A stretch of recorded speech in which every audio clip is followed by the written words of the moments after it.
Welcome to great Kirikalan magic show. அலைகடலான திரண்டு வந்து ஆர்ப்பாட்டமே இல்லாமல் இங்கு அமைதியாக அமர்ந்திருக்கும் என் ரசிக பெருமக்களே, உங்கள் எல்லோருக்கும் என் அன்பார்ந்த முதல் வணக்கம்.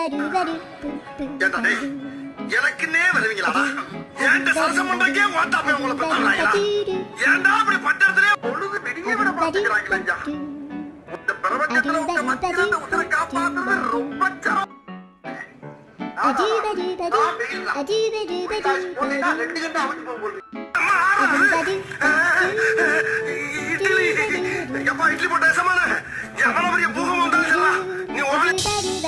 Welcome to great Kirikalan magic show. அலைகடலான திரண்டு வந்து ஆர்ப்பாட்டமே இல்லாமல் இங்கு அமைதியாக அமர்ந்திருக்கும் என் ரசிக பெருமக்களே, உங்கள் எல்லோருக்கும் என் அன்பார்ந்த முதல் வணக்கம். எனக்குன்னே வருவீங்களாடா? ஏன்ட சரசம் பண்றக்கே வாட்டாமே உங்களை பண்றாங்களா? ஏன்டா அப்படி பட்டறதுல